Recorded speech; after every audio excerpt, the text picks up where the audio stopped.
really excited to dive in. Like Georgia said, engage in the chat if you have questions. At the end, we can go over Q&A, and I will also be in the lounge after the session to answer any more questions. And I'm so excited because I will be doing this presentation with the Child Care Resource Center. So we'll be inviting two of their team members up on the stage shortly. So really excited to just dive into the Google Ad Grant and how you can maximize growth. And we are Community Boost. We empower nonprofits through high impact digital marketing so they can change the world. And our team truly just wakes up every day and is just really excited that we get to help nonprofits that are making a difference on the ground. So we're just so excited with the partnerships that we get to make every single day. And before we dive in, we are just going to do an answer poll really quickly just to get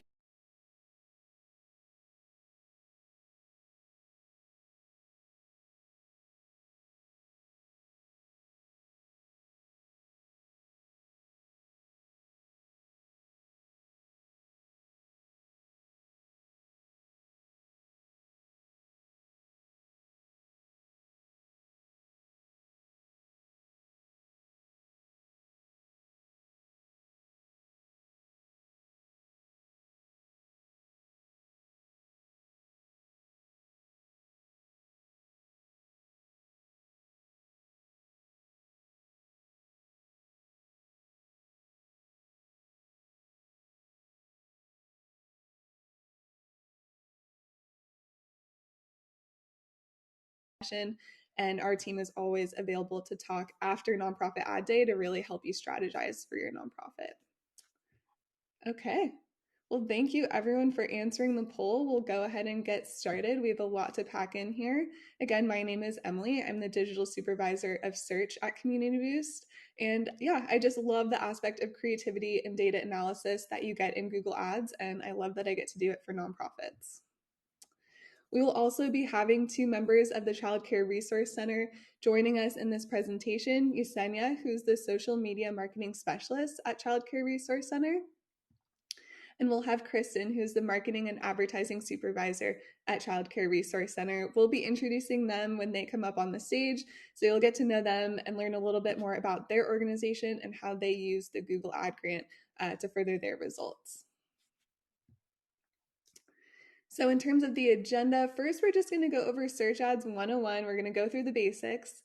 Then we'll go over the key features and benefits of the ad grant. We'll bring on Yesenia and Kristen to go over the ad grant in action, really just get an understanding of how you can implement these strategies and see those results. Then I'll just go over a little bit more tips and top strategies on how you can maximize your ad grant spend and growth for your nonprofit. And then for all of you who don't yet have the ad grant and are wondering, how do I even get the ad grant? How do I apply? Don't worry, I'll go through all the steps at the end of the presentation. So let's go ahead and get started with Search Ads 101. So this page should look pretty familiar to everyone if you've ever been on Google before. There are billions of searches that happen on Google every single day, and there are new searches that happen every single day. So people are learning different ways to search for things that really get them the answers that they're looking for. So in this example, we type something at the top of the search bar. It's called a search term. So in this example, we can type in help with Google Ad Grants. And we will get results. There are actually multiple pages of results, but again, for anyone who's used Google, we know that most people just stick to the first page of results, and they just want to see the result that matches their search really quickly. And so primarily people are looking at the top of the page.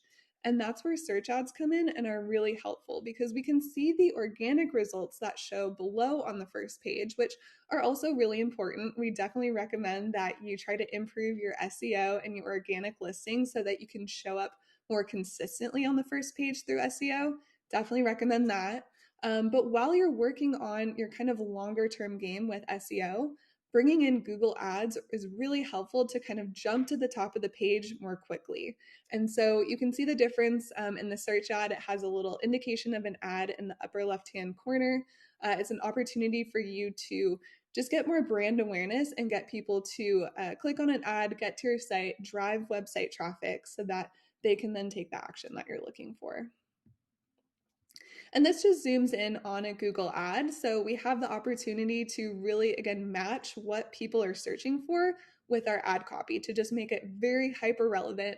Because again, at the end of the day, people are going to Google to get a question answered or to get a resource or just to look for something that will kind of fulfill their query. And so we're able to write really hyper targeted ad copy because of that. And then with the descriptions, we're able to give a little bit more information about our nonprofit, about what we do, what the services are, and really what someone can expect when they get to the landing page, when they click on the ad and get to your site.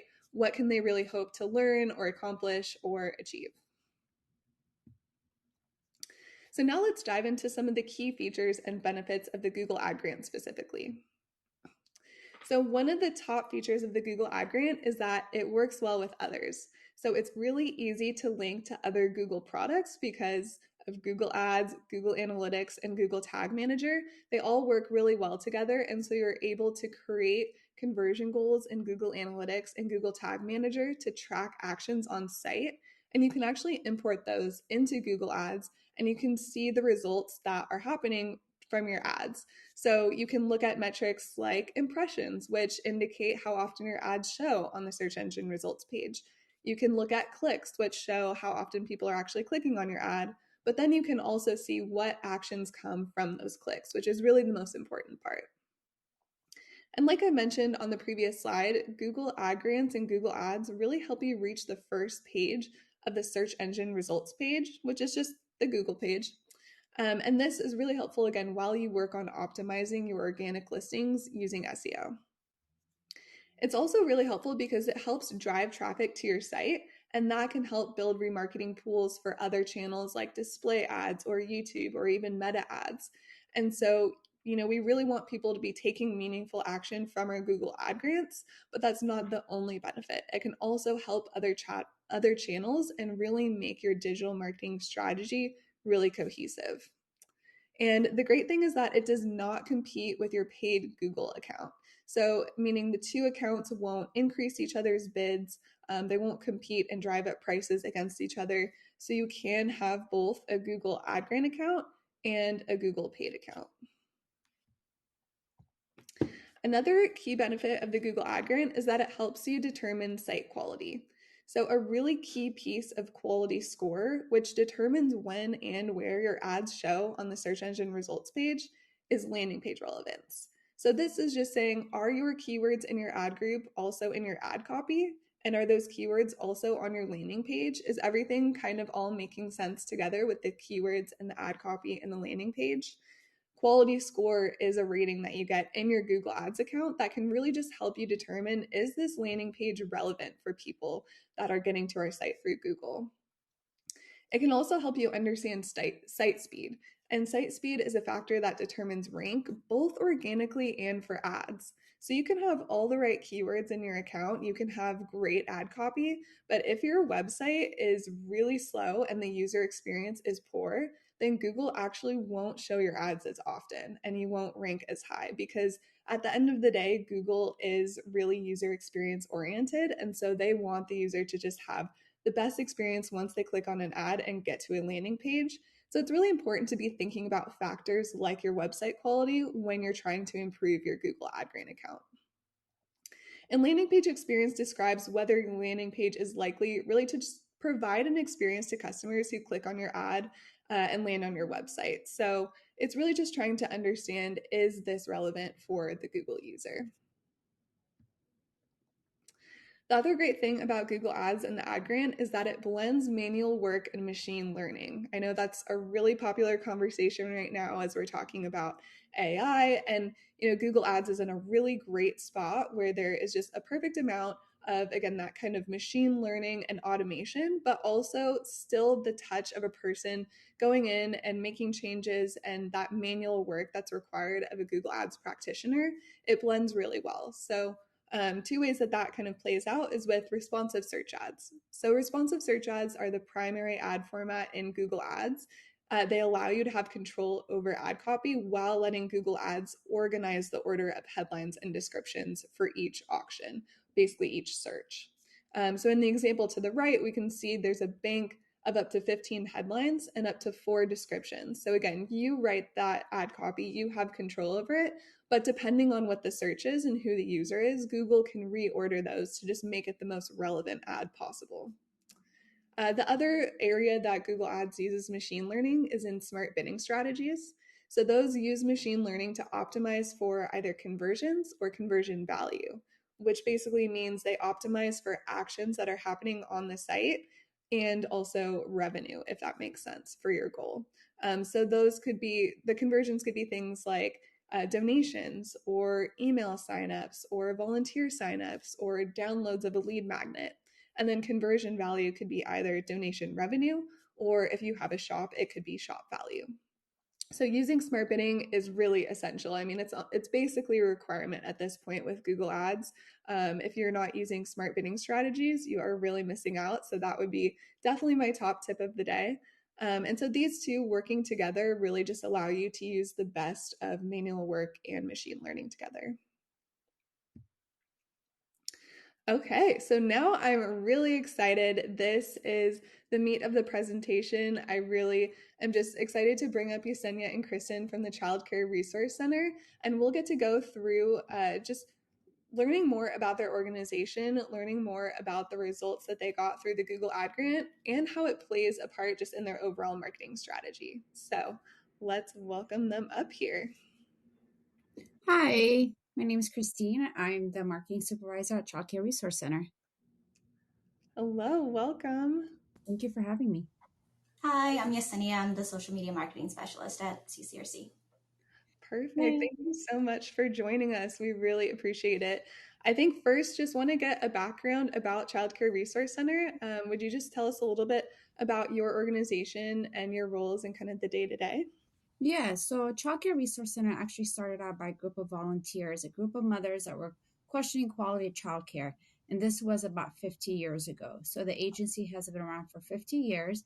Our HQ office is in Northern LA County, and we have about 1,000 staff. We help over 50,000 children families in Northern LA County, the entire San Bernardino County, and we help families with anything related to early care and education. So if you have children from 0 to 13 and you're questioning your child's milestone development, you can contact us and we will support you. If you're looking for childcare, we will help you find childcare, and we also help families pay for childcare. We have close to 27 preschool centers. And so we are a resource and referral agency. So if we have the resources, we will support you. If we don't have the resources, we will refer you to another agency that does support. So I'm the marketing supervisor.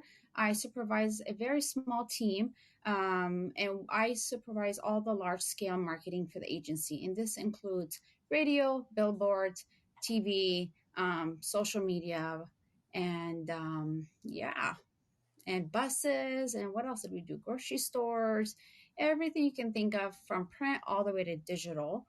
And our team actually also supervises and supports internal departments as well. So if our preschool centers are looking to enroll, they reach out to us and we help them come up with the content related for their marketing materials. We also help them with enrollment. We also support our HR department. For instance, they have a virtual job fair coming up, help fill positions as well. Yeah, and then Yesenia will tell you about what she does. Hi. So yeah, I do the social media marketing. So I manage the Facebook, Instagram, Twitter, and LinkedIn for the organization. A lot of my work is really collecting the assets, connecting with different departments, and scheduling out the content, writing it out. And for the most part, it's a very team-based environment. It's like we want to be able to make sure that all of our internal departments are showcased through our platforms, as well as we'll have instances where we'll collaborate with external organizations to share out as well when we want to build awareness. Awesome. Thank you so much for just going through that. I think that's helpful to get just some background about your organization and what you do. And I think what stands out for me is, I mean, it's been around for 50 years and that's incredible. So you definitely understand, the growth and Mhm. the process of going from a smaller organization to a larger one. And that it was started by mothers. I love that too. I mean, that just shows the determination of moms. We all know that. And so also what sticks out to me is that you said you're a small team, but you have all of these digital marketing channels and goals. And so that can be a lot. And so I think it's really helpful for you both to be a resource here to just help the people attending to understand, how do we get big results? How do we use these channels with a smaller team. And obviously with nonprofits, time and budget are always considerations. But I'm just curious first, before we kind of dive into that, before working with Community Boost, what was your experience running digital ads in particular? And so what really drove you to seek out Google Ads, both on the paid side and the ad grant as a solution to help you scale? Well, before working with Community Boost, we were mainly running a lot of print ads. And before the pandemic and the huge QR code takeover, we were not able to track a lot of our campaigns and the results. We relied a lot on our staff to ask, hey, how did you hear about us? But we all know that's not always the most accurate results. So that was challenging. And for digital, we ran a lot of social media ads, but we knew digital is beyond Facebook and we needed support to dive right into Google. And it was a little bit overwhelming for us to take that on by ourselves. Yeah, I would just echo that with social, while we were able to capture like the insights, how many people are looking or clicking, it really made sense to focus on Google because, as you mentioned earlier, that's where people are trying to find their answers to questions or answers to solutions. Yeah, and I just wanted to also add, we started out with the Google Ad Grant, and it has helped us and gave the support from Community Boost get a better understanding about what people were searching about when they found our website, what resonated to them, what keywords helped us. So that was a good starter for us before we dived into the paid search ads and display in YouTube, which we can talk about later. Mm-hmm. Yeah, that's such a good point. I mean, with the ad grant, having be $10,000 a month of basically free advertising spend on Google, it's really a no-brainer for nonprofits to at least try. There's really no bad outcome with that, but it can be such a great testing ground to, like you said, just understand what people are searching for, understand more about your target audience, and then have that open up the door to other paid channels. And then Yesenia, what you mentioned with tracking, I mean, that is huge. It really is what differentiates digital marketing compared to traditional marketing in terms of getting those kind of real-time, really granular results. And so that's just great to hear, and just a testament to digital. And so we can see, the results on this page. You had a lot of goals coming in with the Google Ad Grant, which is great. That's one of the beautiful things about the Google Ad Grant. We can have multiple goals running at one time. We can have multiple campaigns targeting different audiences because it's that $10,000 a month of free money. We can just be targeting multiple things and kind of have evergreen campaigns. So we can see the results here on this page, but I was just wondering, as an organization, what were your top goals or KPIs that you hope to achieve with the Google Ad Grant? Well, first, we needed someone to support us to bring our ad grant up to date. We wanted to take advantage of that. And like you mentioned, we really needed to take advantage of the $10,000 available every month because that's way beyond our marketing budget. So that was very important for us. And we are a nonprofit, so we are not selling a product like Macy's. We cannot offer you a coupon for you to come back, but we were not able to capture leads on our website. We wanted people to come to our website and we want them to stay there and possibly give us their email address.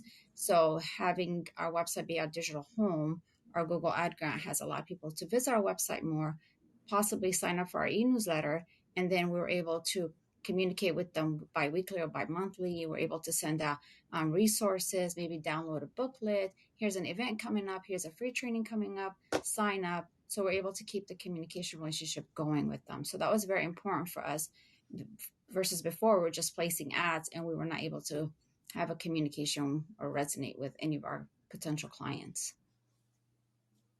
Yeah, that is so great. I mean, it's just so cool to hear you say that and you and your team get it. You have to sometimes get that initial touch point. And sometimes, a principle of marketing is that it can take 6 to 8 touch points for someone to even take one action. And so sometimes it does require, a Google ad that gets them into the website and then they might get remarketed to with a meta ad. And then they do eventually sign up for your email newsletter.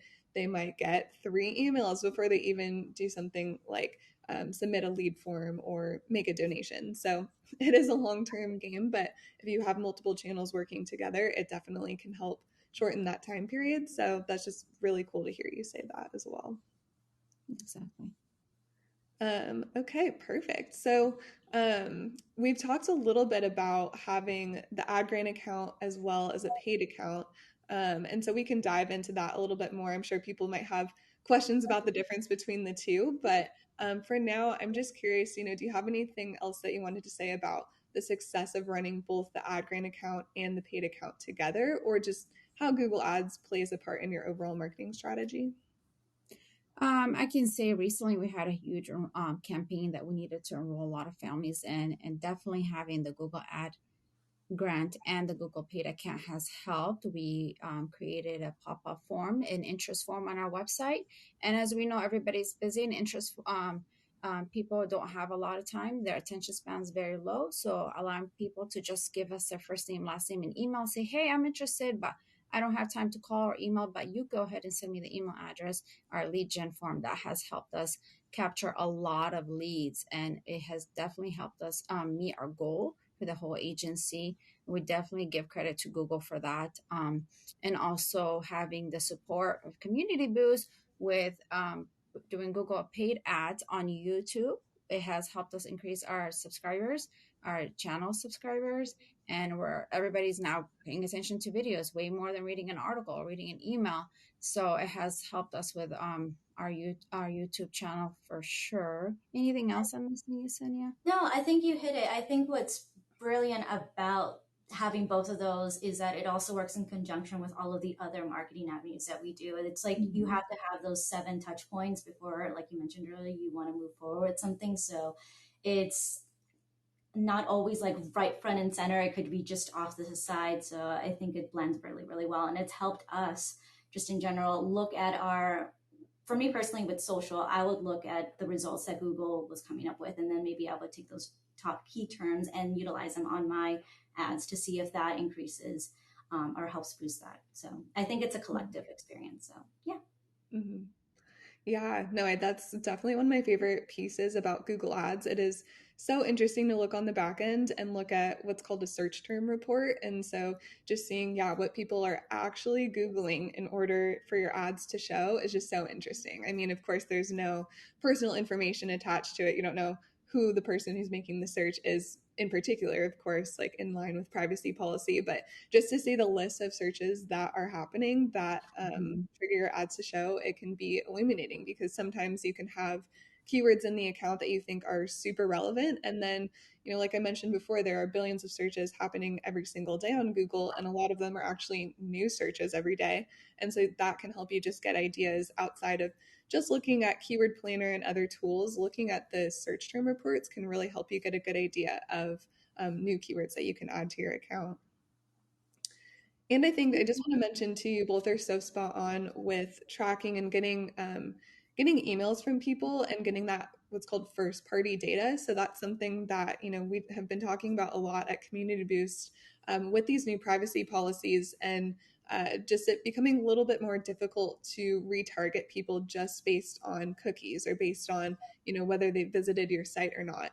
It's just really important. We've kind of entered into this new age of needing that first party data where people opt into tracking or they opt into giving you their email. And so I think it's just so important that you and your team just understand that and know that that is kind of the first touch point to get their attention, to keep their attention. Because we all know, I mean, there's a lot going on every single day. Mm-hmm. I can, barely remember what I need to get from the grocery store. So let alone trying to remember to donate to one of my favorite nonprofits, even if I love them, or take an action Mm-hmm. like that. We do just need to be reminded. And so I think that's just a great point with using Google Ads not only for search but also for YouTube as well. Okay, perfect. So just kind of moving on, we've talked a lot about time and budget and how having an agency like Community Boost to help out has really just helped with being able to execute on multiple channels. But um, we just hear it all the time. Time and budget are really the biggest barriers to entry when it comes to digital marketing. So, do you have any just final comments or advice to people who are in a similar position that are really just looking to navigate ads to get started and drive growth with maybe a smaller team or limited time? Yeah, definitely. We're a very small team. The agency has over 1,000 staff, but we're only a team of 3. So we definitely understand. We wear many hats. For a long time, it was just maybe myself and then my boss, and then we brought Yesenia and a couple other people on board. It has definitely paid off because digital is happening. It has been happening. You can, I think we lost Yesenia. I think she messaged me. She lost connection. Digital is happening. It has been happening. It has helped us spend our money, invest our money wisely. We know what's working, what's not working. Before we were taking a chance, and you don't want to do that anymore. You want to be on digital because that's where everybody's going. They're searching for you on digital. You want to meet your clients where they are. And Google is the number one search engine. And then with YouTube, it has definitely helped us a lot too. So also being able to look on our analytics as well has helped strategically with our content for our website. Like Yesenia mentioned, it has helped her with her social ads as well. It has been a lot of beneficial. And I know time and it's hard, and budgeting is hard too, but if you can just strategically every quarter revisit your budget and try to invest, and then using those results, advocate for more growing coder, I definitely recommend it. That's what we have been doing. Mm-hmm. And I also want to say what has worked with us a lot for digital is that we're able to pivot on the spot if we need to. If we have to change a campaign, it's digital. It can happen within 24 to 48 hours. And then if we need to launch a campaign very quickly, we're able to as well within 48 hours versus placing billboards or being on the radio or Spotify or anything like that. You have to, contact your sales rep and get a location and then create the artwork. It takes a way longer time. Mm-hmm. Yeah, that is such a good point. You are able to move more quickly and kind of have control over those channels compared to traditional marketing. And I also just love your point about meeting people where they're at and using the channels that people are actually using.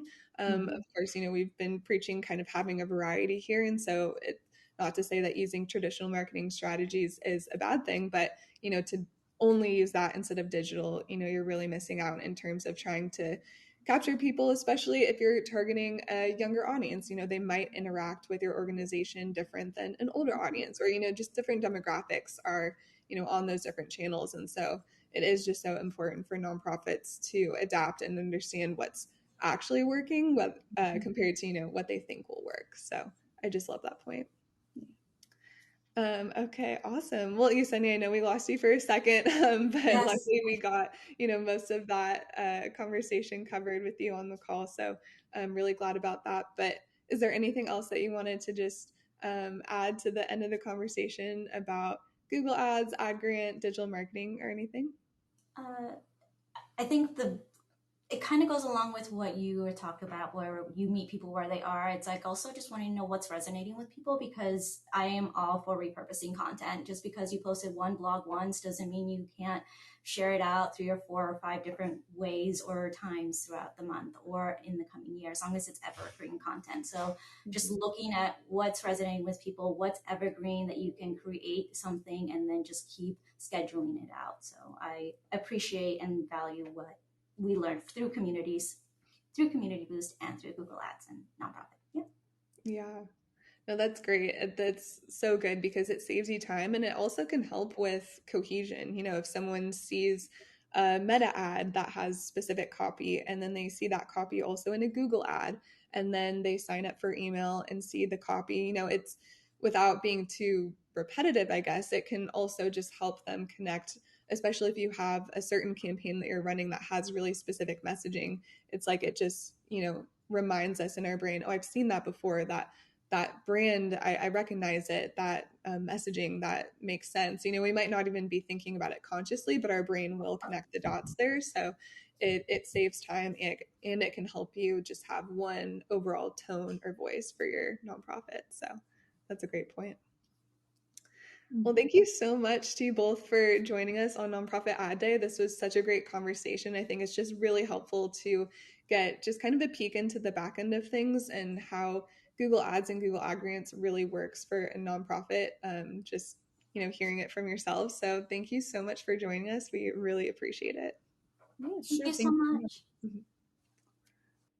Okay. Well, we still have some more of this presentation to go. We are not done with giving out information about Google Ads and the Ad Grant. So we will keep it going. And again, we will go over questions if we have time at the end. And then I will also be in the lounge to answer any more questions. So first, I just can't continue without, telling you about this opportunity. So we would love for you to apply for a free Google Ad Grant audit. If you were really interested in that conversation with the Child Care Resource Center and you want to understand how you can really strategize kind of in the same way that we were able to with CCRC, go ahead and you can actually click on this link on the page and apply for a free ad grant audit to talk to our team and really understand how you can optimize and leverage your $10,000 a month grant to drive growth. So go ahead and click on that link and apply for a free Google Ad Grant audit. Our team would love to talk to you. So I'll give everyone a second to do that before I move on. Okay, we'll have this link at the end as well. So next, I want to just dive into some top strategies. We've gone over a lot of kind of the conceptual pieces of the Google Ad Grant, but I want to give you just some top tips where if I can leave you with anything, this would be my advice for the Google Ad Grant. So this is how I would really recommend that nonprofits make the most out of Google Ad Grants. So one of my top tips is to really pay attention to campaign and ad group structure. That doesn't sound super fun, but if you are the type of person that just loves organization and loves everything to be kind of nice and clean and neat, Google Ads is definitely for you because having a well-organized account can actually increase the quality of your ads. It can actually increase the amount of times that your ads show on the Google search engine results page. And so a highly organized account with ad groups that have similar keywords, that can lead to an increase in quality score, which again, quality score leads to better ad rank. It leads to your ads showing more often on the search engine results page. It can also be used as a testing ground for keywords. So Kristen mentioned this in our conversation. You can use the Google Ad Grant to really understand what people are searching for, how they're searching for it, and that can help you determine whether you do want to introduce a paid account in Google or other channels to just kind of bolster your digital marketing efforts. But you can use the Google Ad Grant to start out and just get an understanding of how digital can work for you. Again, it's $10,000 a month of free Google ad spend, and it's available for all 501c3 nonprofits. So there's really no downside. And you can include a variety of keywords, long tail, which are basically those longer searches. You can also include more informational keywords, and you can also include high conversion intent keywords. So example, that would be something like best charities to donate to. So you can really reach people where they're at across the whole spectrum of the digital marketing funnel. So you can reach someone who knows that they are ready to take action. And you can also reach someone who maybe doesn't even know about your nonprofit or what you do or that you even exist. And you can reach those people just kind of in all areas of that digital marketing funnel. And then, we talked about this in the conversation. Yesenia mentioned the ability to just really track results compared to traditional marketing efforts. So like I mentioned, because Google Ads is a Google product, it works well with other Google products. So we can connect Google Ads to Google Analytics and Google Tag Manager, and it just allows you to measure success, and it can help the smart bidding strategies perform optimally. So all of these things really work together. Like I mentioned before, it's not just about having keywords in your account. You can have keywords, but if you're not using smart bidding, if you are not using conversion tracking and you're not tracking the actions that people are taking, your ads probably aren't going to show or perform well. So there are just a lot of pieces that need to be completed in order for your ads to work well. But the good news is that once you have those in place, you are really just set up for success. So now we can actually get into the application. If you are just excited, which I hope you are, and if you don't have the ad grant yet, we'll go through the steps on how to apply. And so the great thing about the Google Ad Grant is that it's pretty different from what you're probably thinking of if you think about the term grant in a traditional sense. So the Google Ad Grant is available in the United States for every 501c3 nonprofit. And I guess I'll clarify there too. It's available for nonprofits in other countries, but for the United States specifically, the requirement is just that you are a tax exempt 501c3. And so to be eligible, you also have to have a high quality website. So what does that mean? You really want to get rid of any broken links, 404 errors. You don't want to have a site that doesn't work, basically. Again, Google is a high user experience type of platform. And so they just want to make sure that once someone gets to your site from a Google ad, they just have a very seamless experience. And so you'll also need to secure your site with HTTPS. So if you have a web developer, I definitely recommend you work with them to just get that secure. Again, Google's really concerned with privacy and security going forward. And so that's now a requirement of the Google Ad Grant. You also just want to make sure that you have substantial and unique content about your organization and its mission, that you have clear navigation and clear calls to action. So basically, all of this means Google just wants you to have a high quality website. They want to make it easy for users to understand the information that you're presenting to them, and they want to make it easy for users to understand what they should do after they reach your site. And so I also want to point out that the funds, the $10,000 a month, is active indefinitely. So it's not a grant that's only available for 3 months or a year. It's indefinite. Once you have the Google Ad Grant, your organization has it month over month. And although the budget doesn't roll over if it's unspent, you're not penalized for not spending the full 10,000. So if you're a smaller organization that's maybe only targeting a certain area like San Diego County, it might be a little bit more difficult for you to spend the full 10,000 compared to an organization that's targeting the whole United States. There's a difference in search volume there just because of the geography.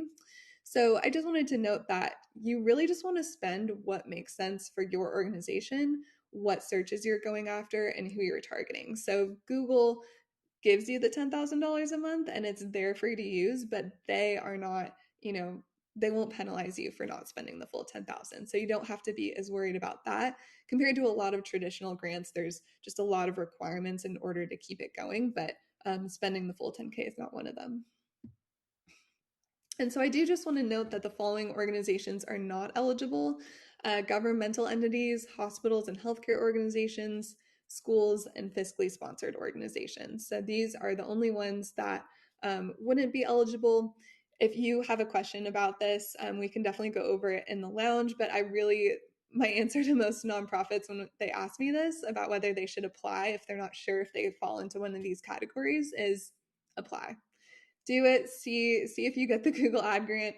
At the very worst that will happen, Google will say no. So I would say if you're unsure, still just apply and see if you are eligible for the Google Ad Grant. So in terms of the process, it's also very easy compared to traditional grants. So you're not having to write out paragraphs of explanation on why you should get the Google Ad Grant.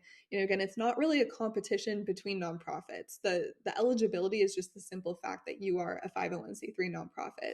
And so from there, really the biggest weight or the biggest lift to the application process is just helping Google understand, your charity status and really verifying that status. So where you're going to start is just going to google.com/nonprofits. So Google for Nonprofits is kind of the hub that the Ad Grants team uses to house the application. And it gives you information about your application status. It gives you information once you've gotten the Google Ad Grant about your account. So first you'll just go to google.com/nonprofits, create an account. Then you'll submit an eligibility form, which really is just kind of an intake form that helps Google understand the organizations that are in the Ad Grant program. It really has no bearing on whether or not you get the Ad Grant. The questions are things like, what's your marketing budget? Are there specific times of year that you have increased marketing efforts? I mean, truly, they just want to know more about your nonprofit. And so that should not take more than 20 minutes. It might, take 10 minutes or less. And so once you fill out the eligibility form, you can submit your activation for review, and then you should hear back within about 3 business days from the Ad Grants team about your application status. So really the biggest lift is getting access to platforms like Google for Nonprofits. But once you've done that, the application itself is super easy and quick. So after you've been approved for the Google Ad Grant, you are going to outline your campaign structure based on your goals. You'll then do keyword research, which is the backbone of search ads.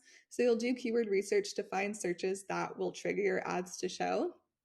Then you will create ads that are related to the keywords, and those will show on the search engine results page. And then from there, once you've set up a solid foundation of campaigns with keywords and ads, you want to continually optimize your account to scale and maintain results. So, some nonprofits, it can take a couple months for you to see growth in the Google Ad Grant. Some nonprofits, you might see results really quickly in terms of spend, but you might have to work a little bit more to increase conversions or conversion rate.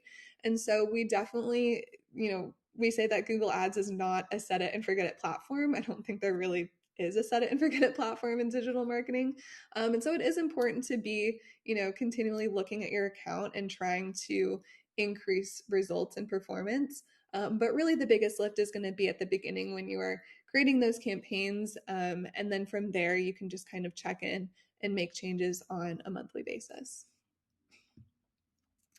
So, just another reminder, we would love to talk to you if you are just excited, but you are not exactly sure how you can leverage the Google Ad Grant for your nonprofit. If you're just wanting to learn more and actually talk to someone about your goals, your strategies, what you've been doing, and how you can use Google Ads. And maybe even if you have questions about the application process and are kind of stuck there, our team would just love to help you strategize and just get a better idea of how the Google Ad Grant can fit into your digital marketing strategy. So go ahead and scan the QR code or click on the link to get a free Google Ad Grant audit and talk to our team. So I'll give everyone a second to do that.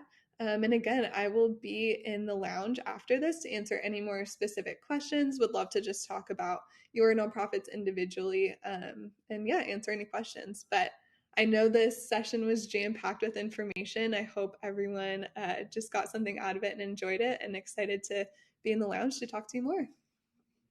That was amazing, Emily. Thank you so much for sharing a lot of valuable information.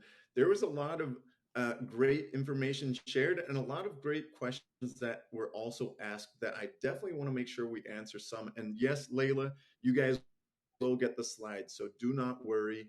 But while we have time, I do want to answer some of the top questions. So Maisel Mazier, I hope I pronounced that all right, but she said, can you please share your thoughts on keyword use restrictions from the Google Keywords Planner? It seems keywords related to health and children, for instance, are tough to use.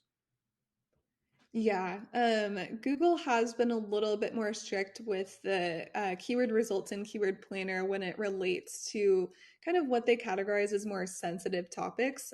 So big areas that we've seen that Maisel also pointed out is keywords related to children. I've also seen it with kind of like natural disaster types of keywords.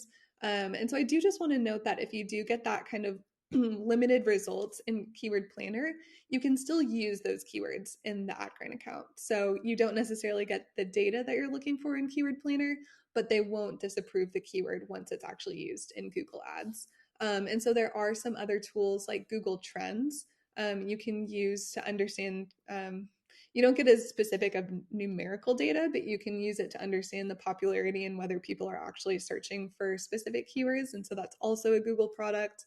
And there are other non-Google products that are out there for keyword research that would give you those more specific results. But yeah, just mainly want to note that you can still use those keywords in the account.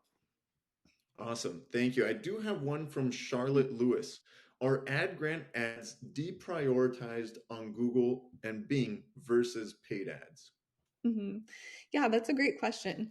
So the Google Ad Grant is in what's called a secondary auction. And so basically what happens is when a search is made, this all happens within like a second or less. There's an auction that happens on the back end and paid ads are entered into that initial auction. And then if there's room on the search engine results page after that, then ad grant ads are entered into an auction. And so that's why I mentioned that paid ads and ad grants will never compete against each other because they're not in the same auction. But all of that to say, it sounds like this limitation, but it just goes to show how many searches that are happening every single day because we have so many nonprofits who are able to spend the full 10,000 every single month, drive hundreds of clicks per month, even being in that secondary auction. So it is an important thing to know. Paid ads will always show above ad grant ads. They look exactly the same on the search engine results page, so no user would know the difference.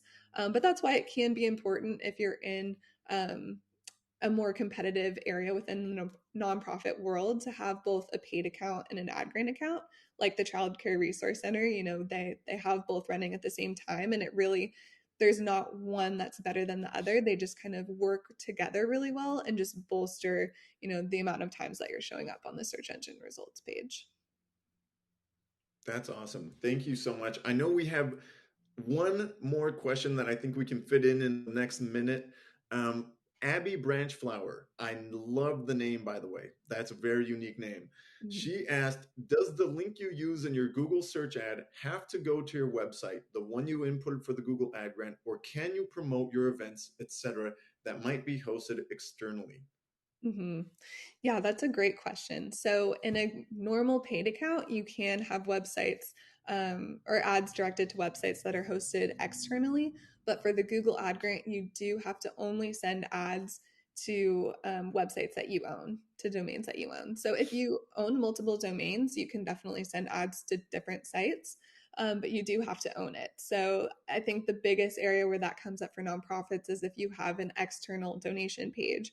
What you would just have to do is create a donation page on your website that links out to any external tools. So that is a really good question, because Google is giving free money. They back in the day they ran into issues where nonprofits were sending ads to iTunes, and it's like they don't own iTunes. So that's really just a rule to just kind of make sure that quality is intact, since they're getting this free ad spend.